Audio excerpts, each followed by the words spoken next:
Hello hello नमस्कार सबैजनालाई। म चाहिँ आज एउटा सानो भिडियो बनाऊँ भनेर आइरहेको छु। धेरैजनाले इन्क्वायरी गर्नुभएको छ, जापानमा चाहिँ डाइरेक्ट वर्किङमा आउँदा राम्रो हुन्छ कि स्टुडेन्टमा आइसकेपछि वर्किङ गर्दा राम्रो हुन्छ भन्ने विषयमा चाहिँ इन्क्वायरी गर्नुभएको छ। यस विषयमा चाहिँ मैले एउटा आफ्नो सानो विचार भनौँ, निचोड भनौँ, राय व्यक्त गर्ने विचार गरेको छु। त्यसकै लागि म यो एउटा सानो छोटो भिडियो बनाउँदैछु। स्टुडेन्टमा जापान आउन चाहनुहुन्छ यदि कोही भने के हुन्छ त प्रोसेस भनेर भन्दा, तपाईँ सेप्टेम्बर अक्टोबरको इन्टेकमा आउनुहुन्छ भने सुरुमा 1.5 वर्षको जापानिज ल्याङ्ग्वेज कोर्स पढ्नुपर्छ। होइन, अप्रिल इन्टेकमा आउनुहुन्छ भने 2 वर्षको ल्याङ्ग्वेज कोर्स पढ्नुपर्ने हुन्छ। त्यो पढिसकेपछि तपाईँसँग दुईवटा अप्सन हुन्छ, एउटा डिप्लोमा जाने, अर्को युनिभर्सिटी जाने। डिप्लोमा जानुहुन्छ भने 2 वर्षको, 3 वर्षको, 4 वर्षको कोर्स हुन्छ। तपाईँ कुनमा जोइन हुन चाहनुहुन्छ, मिनिमम पनि तपाईँको 2 वर्षको कोर्स हुन्छ। युनिभर्सिटी जानुहुन्छ भने चाहिँ तपाईँको डाइरेक्ट 4 वर्षको कोर्स हुन्छ। होइन, अब 2 वर्ष यता ल्याङ्ग्वेज पढ्नु पऱ्यो। अब 2 वर्षको मिनिमम डिप्लोमा लेभल पढ्नुहुन्छ भने 2 वर्ष त्यो पढ्नु पऱ्यो, 4 वर्ष गयो, त्यसपछि बल्ल वर्किङ गर्न पाइन्छ। होइन, युनिभर्सिटी जानुहुन्छ भने त तपाईँको 6 वर्षको समय जान्छ तपाईँको एकाडेमिक ब्याकग्राउन्ड बनाउँदैमा। डिप्लोमा जानुहुन्छ भने मिनिमम तपाईँको 4-5 वर्षको समय त तपाईँले एउटा ल्याङ्ग्वेज बनाएर काम गर्नको लागि, योग्य हुनको लागि नै तपाईँले समय खर्च गर्नुपर्ने हुन्छ। होइन, अब कुरो आयो, तपाईँले त्यत्रो 4-5 वर्षको समय खर्च गइसकेपछि वर्किङ गर्दा पाउने सेलेरी भनेको तपाईँको 2 देखि 3 लाखको बिचमा हुन्छ। तपाईँले कुन सेक्टरमा पढ्नुभएको छ, तपाईँको कुन फिल्ड पढ्नुभएको छ र कस्तो कम्पनीमा छिर्दै हुन्छ, त्यसअनुसार अलिअलि सेलेरी त डिफ्रेन्स हुने भइहाल्यो। तर सेलेरी डिफ्रेन्स भए पनि तपाईँको 2 देखि 3 लाखको रेन्जमा हुन्छ, जुन चाहिँ तपाईँले सबै कुरा घटाएर कमाउने इन्कम भनेको 1.5 लाख रुपियाँ हो बचाउने भनेको। तर तपाईँको जापानिज ल्याङ्ग्वेजको लेभल एकदमै राम्रो छ, इङ्ग्लिस पनि एकदमै राम्रो छ र मार्क्स पनि एकदमै राम्रो ल्याउनु भएको छ भनेदेखि चाहिँ तपाईँले टप लेभलको पोजिसनहरूमा एप्लाई गरेर त्यहाँ सिलेक्ट हुनुभयो भने 4-5 लाखको सेलेरी पनि अचिभ गर्न सक्नुहुन्छ। तर त्यसको लागि चाहिँ आउटलेयर हुनु पर्यो, आउट अफ दि बक्स हुनु पर्यो। त्यो भयो भने बिफोर ट्याक्स तपाईँले 4-5 लाखको सेलेरी पनि अचिभ गर्न सक्नुहुन्छ। तर नर्मल हुनुहुन्छ भने तपाईँले कमाउने भनेको, बचाउने भनेको यो सबै गइसकेपछि 1 देखि 1.5 लाख हो।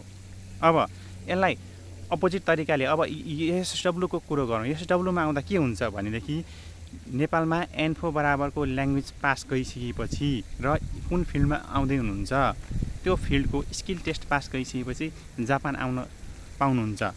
जापान आइसकेपछि त पढ्नु पर्दैन, डाइरेक्ट तपाईँको काम हुन्छ। डाइरेक्ट काम गर्दा कमाउने इन्कम भनेको अघि मैले भनेको सेलेरी बराबर, उता वर्किङ गर्दा कमाउने सेलेरी बराबर नै हुन्छ। त्यस्तो धेरै डिफ्रेन्स हुँदैन, त्यति नै कमाउने हुन्छ। र जुन तपाईँले त्यो एकाडेमिक ब्याकग्राउन्ड बनाउनको लागि जुन 4-5 वर्षको समय खर्च गर्नुभएको हुन्छ, त्यो समयमा एसडब्ल्यू स्पेसिफाइड स्किल वर्कर भन्छ यो भिजा, अथवा अहिले डाइरेक्ट ब्याचलर भिजामा पनि आइरहनु भएको छ। ब्याचलर पास गरेर डाइरेक्ट वर्किङ भिजामा पनि आइरहनु भएको छ। यो भिजामा आउँदाखेरि पनि, यो दुईटै भिजामा आउँदाखेरि त 4-5 वर्षमा तपाईँले एउटा ह्यान्ड्स अफ मनी चाहिँ जम्मा गरिसकेको हुनुहुन्छ। अब स्टुडेन्टमा आउँदा त 4-5 वर्षको समयमा तपाईँले सेभिङ त लगभग 0 नै हुन्छ, त्यस्तो कमाउन सक्नुहुन्न। किनकि काम गर्नु पऱ्यो, खानु पऱ्यो, बस्नु पऱ्यो र फी तिर्नु पऱ्यो, त्यस्तो सेभिङ हुँदैन। तर वर्किङमा आउँदा त तपाईँको स्कुल फी तिर्नुपर्ने, तपाईँको युनिभर्सिटी फी तिर्नुपर्ने, कलेज फी तिर्नुपर्ने पैसा त तपाईँको सबै सेभिङ हुन्छ। त्यो पैसा चाहिँ तपाईँले इन्भेस्ट गर्न सक्नुहुन्छ। र 4-5 वर्षको समयमा जुन जम्मा हुने पैसा छ त्यसले त पछि म फर्केर गएर पनि, देश फर्केर गएर पनि केही गर्छु भन्दाखेरि पनि हुन्छ। तपाईँको यहिले तोकुतै गिनो, अर्थात् एसडब्ल्यूमा आउँदा र स्टुडेन्टमा आएर ल्याङ्ग्वेज पढेर वर्किङ गर्दा के फरक हुन्छ भन्नुहुन्छ भने त्यही एउटा एज पिआरको मात्र फरक हुने हो।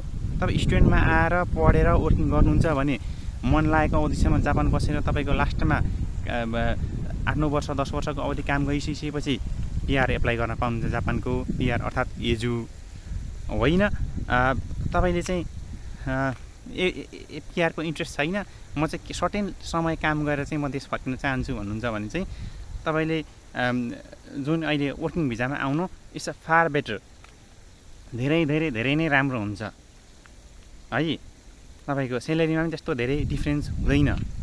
तपाईँले आफूलाई चाहिने बराबरको ल्याङ्ग्वेजको लेभल बनाउनु भयो भने अब वर्किङमा आउँदा चाहिँ तपाईँको स्टुडेन्टमा आउनुभन्दा धेरै नै राम्रो हुन्छ। पहिला त वर्किङमा आउने यस्तो जापानले खुलाएको थिएन। यो तपाईँको 2019बाट मात्रै हो, इङ्ग्लिस डेट अनुसार भन्नुपर्दा 2019-20बाट मात्रै नेपालीहरू आउन थालेका। त्योभन्दा पहिला भियतनामीहरू आउँथे, त्योभन्दा पहिला जापानले त्यसरी खुलाएको थिएन।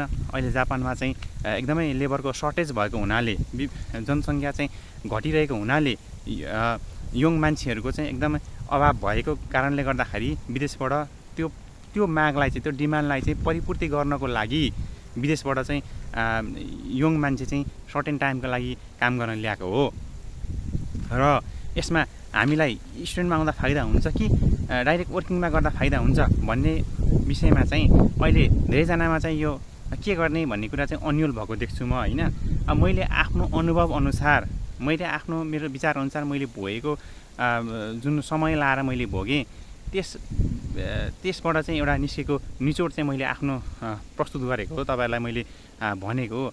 अब बाँकी डिसिजन लिने कुरा त अब तपाईँहरूको हो होइन। आफ्नो पर्सनल इन्ट्रेस्ट हुन्छ, आफ्नो पर्सनल तपाईँको एमिसनहरू हुन्छ होइन। अब यो त तपाईँहरूले आफैले सोचेर गर्नु होला। तर मैले जानेको कुरो चाहिँ मैले तपाईँहरूलाई आज भने, यही विषयमा चाहिँ एउटा भिडियो बनाऊ भनेर चाहिँ मैले बनाएको हो। हस् त, आजलाई यति नै, धन्यवाद।